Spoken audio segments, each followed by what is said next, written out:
batuan merupakan material bumi. Dari buku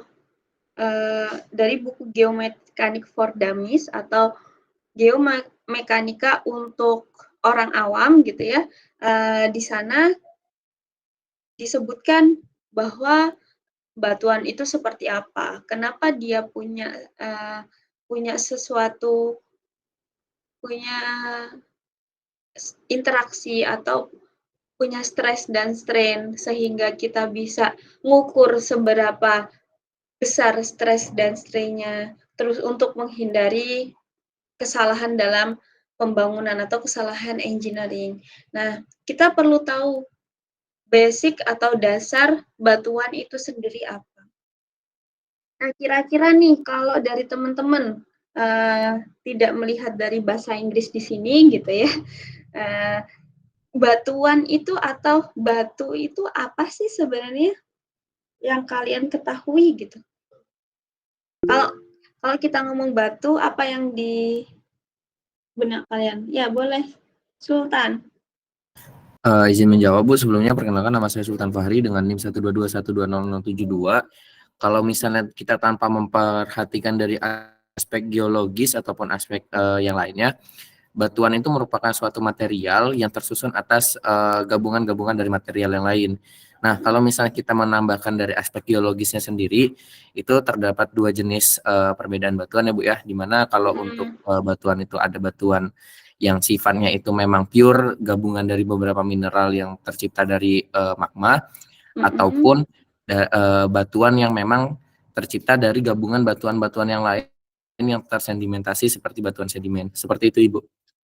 Baik, terima kasih banyak Sultan. Sangat komprehensif ya. Ada yang ingin menambahkan? Nah, jadi kita sudah simak sama-sama gitu ya. Batuan adalah sebuah material yang tersusun dari beberapa minerals. Ini secara geologi ya, minerals yang natural atau secara natural terbentuk karena tadi proses pendinginan magma dan memiliki fix atau yang material atau komponen kimia yang sudah ada di sana dan struktur molekul yang tercipta saat batuan itu terbentuk. Maksudnya fixed chemical composition gimana Bu? Gitu. Ketika batuan beku berasal dari magma yang asam, dia memiliki struktur composition yang masih natural, masih tidak tercampur apa-apa gitu ya, baru mengalami pendinginan magma yang bersifat asam. Maka dia punya struktur atau punya chemical composition yang memang sudah fix dan struktur yang fix juga. Nah, itu secara geologi. Kemudian, ternyata secara dasar dari batuan, itu yang mengontrol adalah mineral. Mineral yang mengontrol seluruh komponen pada batuan tersebut. Nah, mineral ini akan memberikan informasi bagaimana batuan itu terbentuk atau lingkungan atau behavior dari batuan itu terbentuk.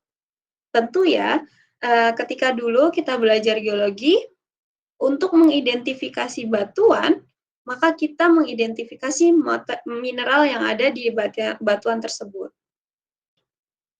Kemudian, ada beberapa minerals yang dia itu memang sangat kuat dan resisten untuk menyusun sebuah batuan dan memberikan batu yang memiliki kesamaan komposisi yang sama. Contohnya apa Bu? Very strong dan resisten material atau resisten minerals. Kalian ingat nggak ada mineral yang sangat kuat, dia kalau kita gores, kita berikan sebuah tekanan atau sebuah goresan paku ya, paku tembaga atau baja waktu di kuliah geologi, dia punya beda-beda sifat. Dan beda-beda sifat itu akan memberikan efek pada batuan itu sendiri. Gitu. Jadi tanpa ada mineral gitu ya, batuan itu tidak tersusun. Nah, lain halnya ketika batuan itu mengalami proses-proses lainnya. Misal akan jadi batuan sedimentary atau bahkan satu lagi ada batuan apa namanya? Selain sedimen dan batuan beku? Metamorf, Bu. Metamorf. Ada batuan metamorf yang banyak berkontribusi di batuan metamorf adalah suhu dan Tekanan, Ibu. suhu dan tekanan. Ya, jadi naturalnya batuan itu terdiri dari beberapa mineral. Nah, ternyata selain mineral yang very strong and resistant, ternyata ada juga mineral yang sangat lembut, softer di alam kita. Dan dia membuat batuan itu lebih weak atau lebih lemah, rapuh. Kira-kira teman-teman masih ingat nggak batuan yang memiliki resistansi rendah atau yang sangat lemah ketika kalian gores dengan bahkan dengan kuku bisa ya? Talk, Bu. Boleh diulangi? Batu talk. Talc atau batu apa tuh? Batu kapur, Bu. Batu kapur, ya. Dia digores sedikit aja udah hancur gitu ya. Nah, itu adalah sifat-sifat mineral. Maksudnya mineral itu terdiri dari yang paling keras atau yang paling kuat hingga yang paling rapuh. Kira-kira yang paling keras, very strong, dan very resistant apa? Ingat nggak? Kalau dari skala Mohs itu diamond, Bu. Intan. Diamond, intan ya. Sampai digores dengan itu aja dia tetap kuat, tetap yang paling kuat gitu ya. Dan dia mahal. Nah, selanjutnya setelah mineral yang softer dan very strong, ada lebih dari 2.500 different minerals di kerak bumi kita. Bayangkan, yang kita pelajari di diagram Moore atau di kristalografi dan mineralogi itu belum seberapa, bahkan ada lebih dari 2.500 minerals yang ditemukan di kerak bumi kita. Yang paling common atau yang paling kita ketahui adalah feldspar, kuarsa ya, yang paling sering kita ketahui. Terus ferromagnesium mineral, iron oxide, kalsit, dolomit, mika, dan gypsum. Ada yang ingat contoh batu yang terbentuk dari kuarsa? Ada kuarsit, Bu. Ada kuarsit. Terus, ingat nggak arti ferromagnesian? Memiliki daya tarik magnet, bukan, Bu? Ya, dari katanya gitu ya, dia daya tarik magnet yang kuat gitu, minerals yang magnetik gitu ya. Nah, terus ada iron oxide dan sebagainya. Nanti kita boleh dilihat lagi catatan-catatan kristalografi dan mineraloginya. Ternyata si mineral sendiri itu bisa jadi single elemen di batuan. Contohnya itu copper dan gold. Atau yang lain itu hanya memiliki satu number of element. Jadi sangat beragam gitu ya batuan di sekitar kita. Baik ada yang keras, yang yang weaker atau yang rapuh, kemudian mineral bahkan tersusun dari single elemen, contohnya copper atau gold, gitu, dan sebagainya. Kalau kita bicara dengan rocks is geological material, kita akan berbicara bahwa batuan itu terbentuk dari beberapa cara atau beberapa proses kejadian geologi. Contohnya, misalnya dari sand atau clay yang merupakan material yang besar dari hasil sand atau clay itu dari hasil sumbernya itu dari pegunungan, dari tectonic plates, dari planetary cores atau planets atau yang lainnya. Nah, karena proses-proses geologi itu, batuan yang kita temukan sekarang bukan hanya satu natural material yang kita bahas tadi, melainkan yang paling utama terbentuk adalah igneous rocks atau batuan beku.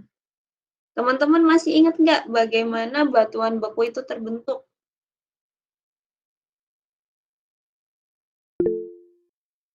Boleh, Willy? Untuk batuan beku sendiri itu terbentuk karena rekristalisasi dari magma. Ketika magma mengalami penurunan suhu, itu akan terjadi kristalisasi magma. Kemudian dia bakal terbagi menjadi dua, yaitu batuan beku dalam dan batuan beku luar, Bu.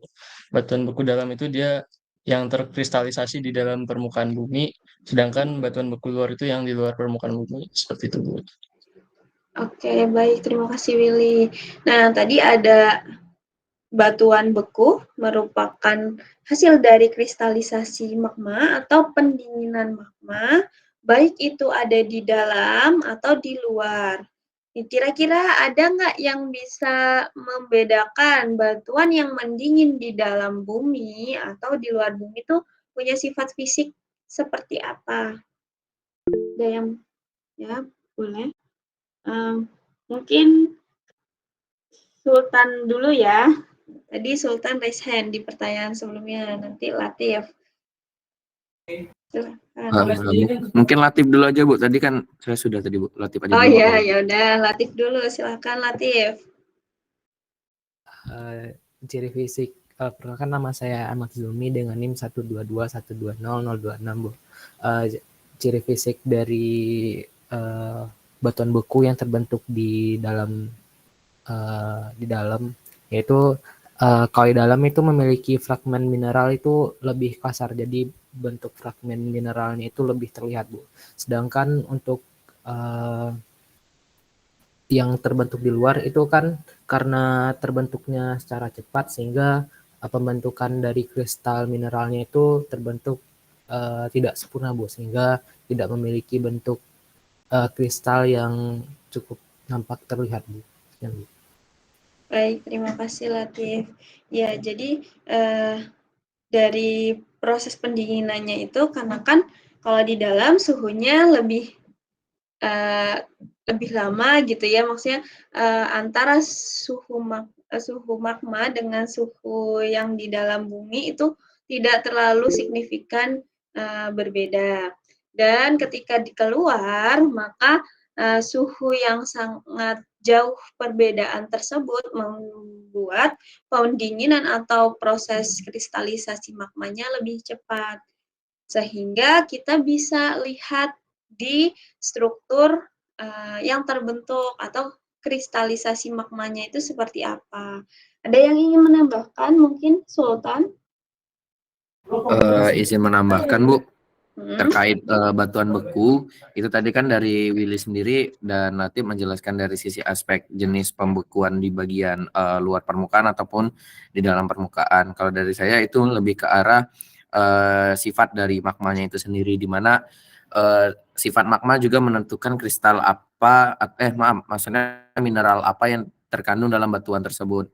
di mana terdapat dua jenis magma, yakni magma asam dan magma basa, di mana kalau misalnya magma basa itu memiliki kecenderungan fisik batuan yang berwarna jauh lebih gelap daripada magma yang bersifat asam, dan juga untuk suhu dari kristalisasi mineralnya itu sendiri relatif jauh lebih tinggi daripada kristalisasi magma yang bersifat asam. Mungkin itu, Ibu.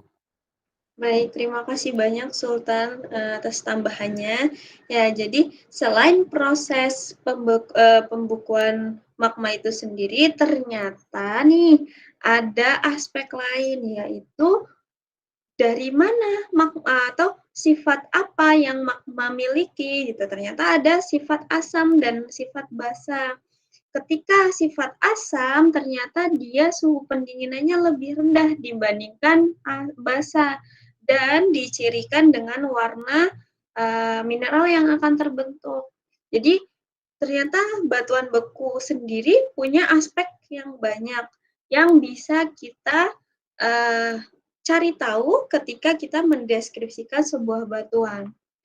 Nah, itu adalah perspektif geologi. Gimana ketika perspektif geomekanika? Yang akan kita ketahui adalah mekanika batuannya, atau untuk menghindari kegagalan engineering. Kan salah satunya tadi analisis stress dan strain. Perilaku dari batuan beku terhadap gaya yang diberikan, terus apakah seberapa kuat ketika dia diberikan gaya atau gaya dari dirinya sendiri dan sebagainya. Itu yang akan kita bahas di geomekanika ini. Jadi seberapa kuat sih sebenarnya batuan beku gitu.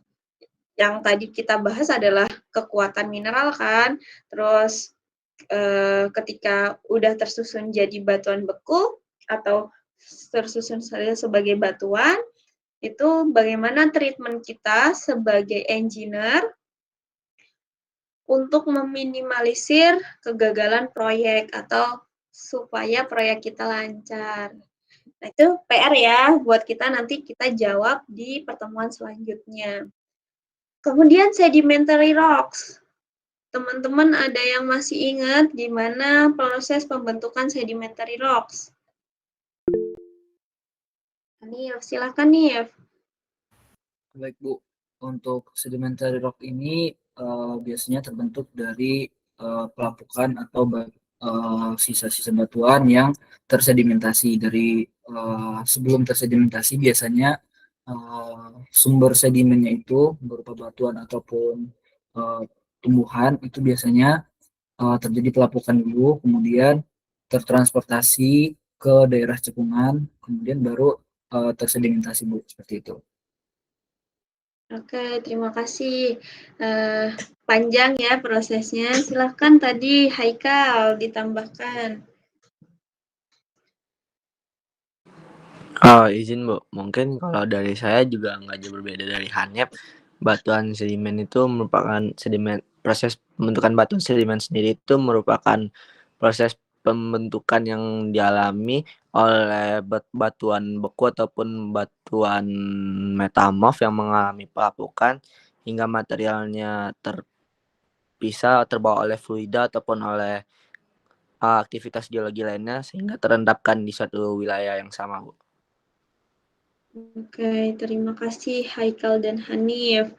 Ada yang ingin menambahkan? Semua setuju ya sama pendapat Haikal dan Hanif bahwa sedimentary rock itu dari batuan asalnya tuh bisa batuan beku atau batuan metamorf yang mengalami pelapukan atau weathering gitu ya, kemudian materialnya itu pecah dari batuan induknya, terus tertransportasikan ke suatu wilayah dan mengalami proses pengendapan, dan terjadilah atau secara singkat gitu ya, singkatnya long short story, itu jadi sedimentary rocks. Kemudian kalau batuan metamorf, ini suara perempuan, yang suara perempuan nih pengen dengar. Dinda, ini Siti Hotnaria dulu ya, silakan. Izin perkenalkan, nama saya Siti Hotnaria Marbun, NIM saya 122120111. Izin menjawab ya, Bu. Proses pembentukan batuan metamorf ini terjadi ketika batuan yang sudah ada sebelumnya seperti batuan beku, sedimen, atau bahkan batuan metamorf lainnya, di mana batuan tersebut mengalami perubahan fisik dan kimia akibat kondisi lingkungan yang ekstrim, seperti suhu yang tinggi, tekanan yang tinggi, atau cairan kaya mineral. Terima kasih, Bu. Baik, terima kasih Siti. Kemudian Dinda, ada yang ingin ditambahkan nggak?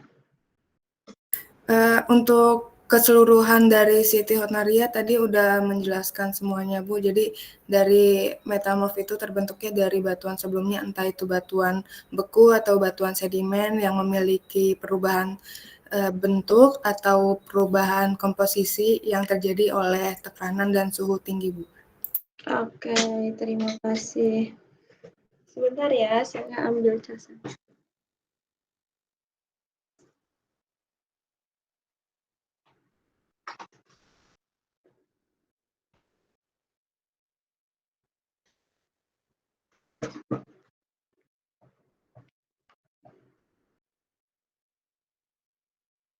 Nah, tadi udah kita bahas gitu ya, bahwa ada batuan beku, ada batuan sedimen, metamorf. Nah, teman-teman semua sudah sangat familiar bagaimana proses pembentukannya. Nanti kita akan melihat bagaimana sifat-sifat karakteristik batuan atau mekanika batuan sendiri dari batuan beku, batuan sedimen, atau batuan metamorf terhadap analisis stres dan strain.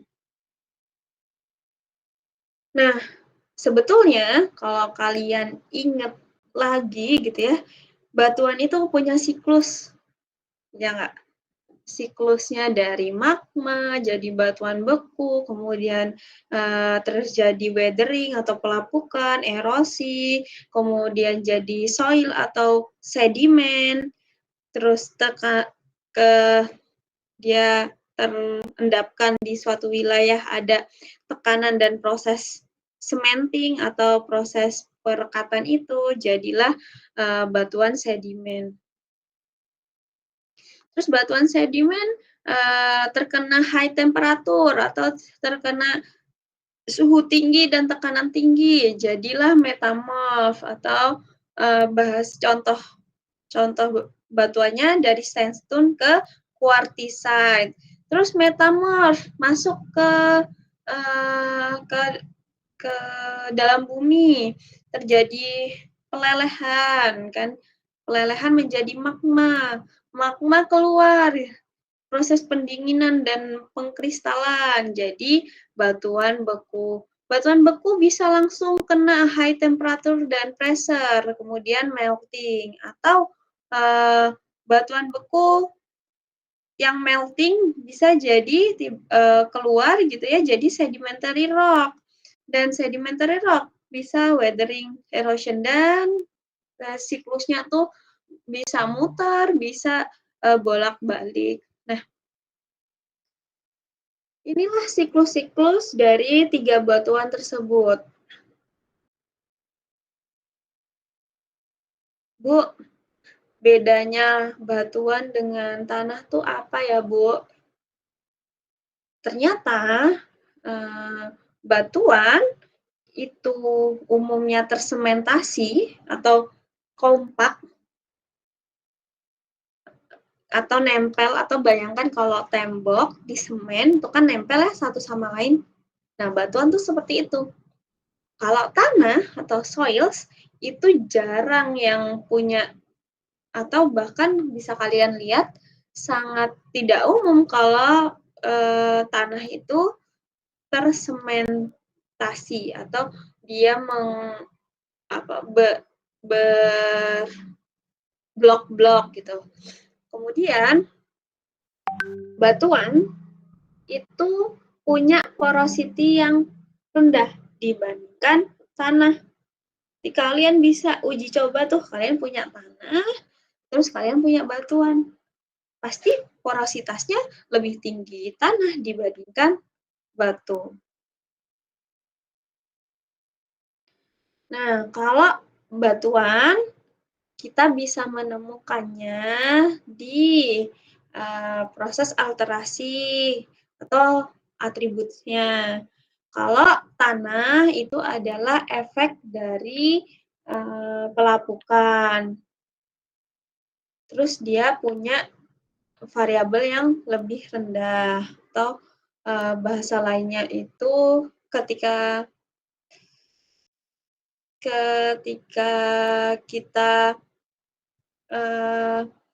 kita menemukan proses pelapukan gitu ya, si tanah ini dia sangat-sangat tidak apa ya,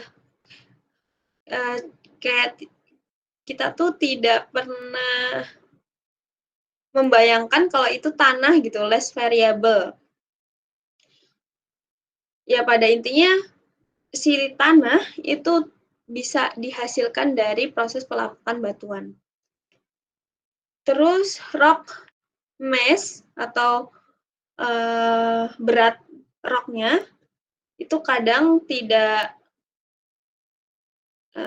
sama atau discontinuous dan jointed.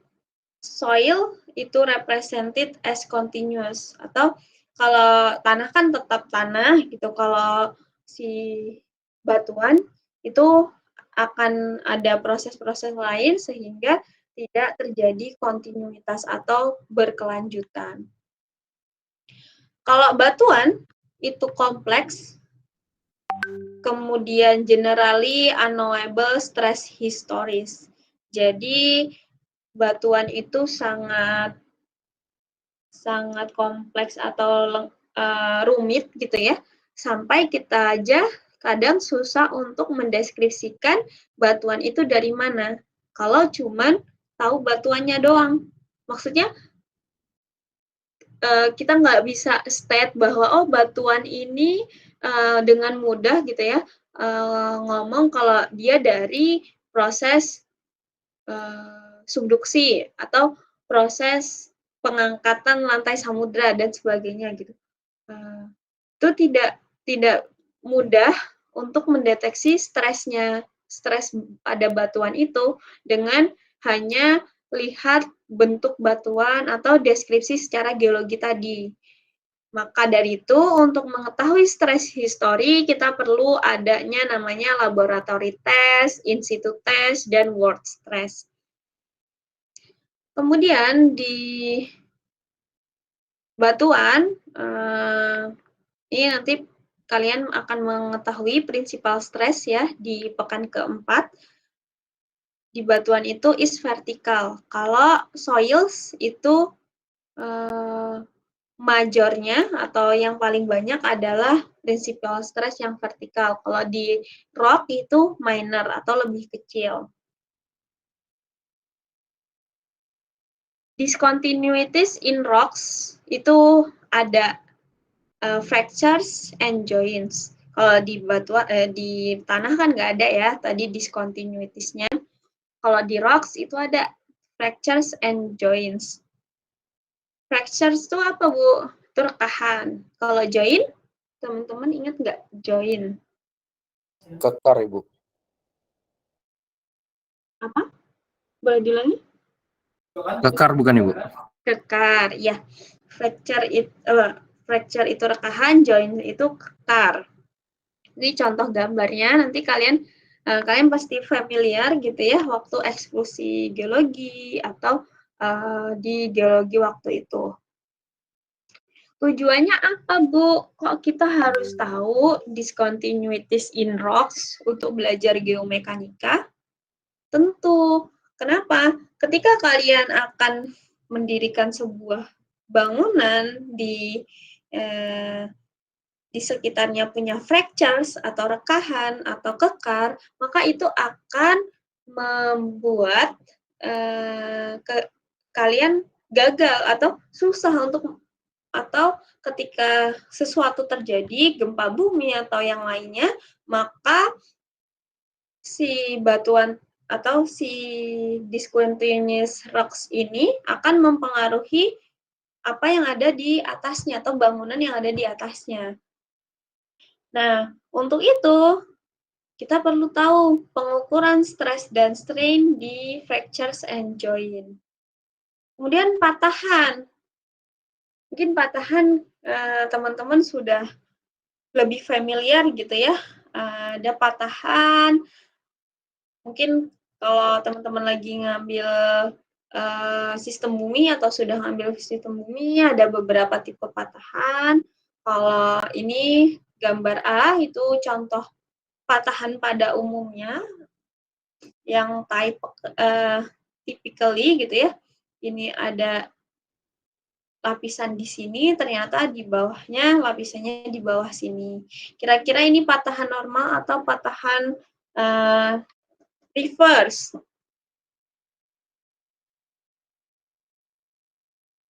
Kalau kita coba kita gambar. Kalau kita asumsikan gitu ya, tanahnya seperti ini.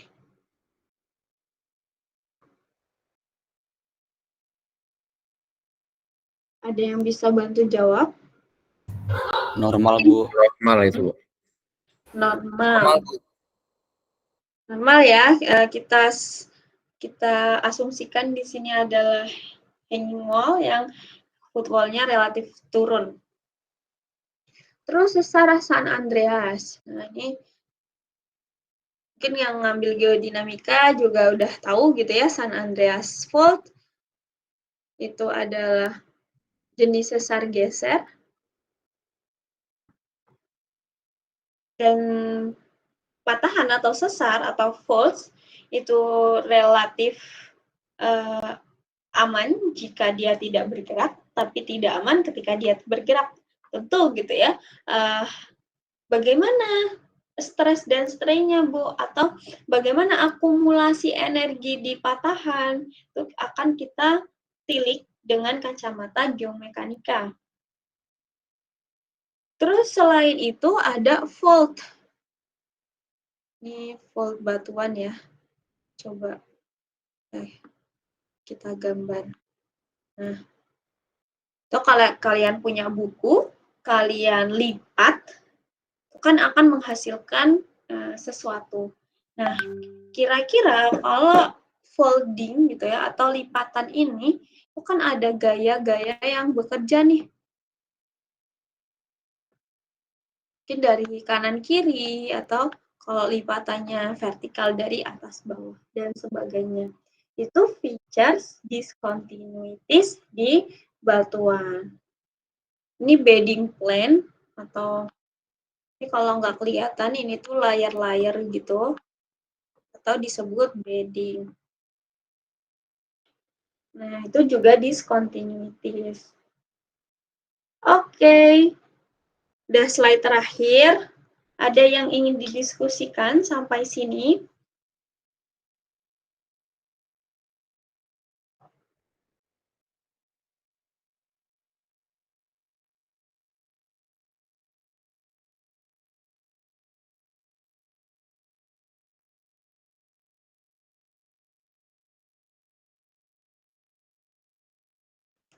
Tidak ada. Baik, jika tidak ada, mungkin kita cukupkan kuliah pada sore hari ini. Nanti kalau ada yang ingin didiskusikan, silahkan langsung drop pertanyaan di Google Classroom. Atau misal ada sesuatu yang kelas, hubungannya satu kelas gitu ya, bisa meminta tolong Hanif untuk komunikasi dengan saya. Nah, sebelum saya tutup, mungkin kita absen dulu.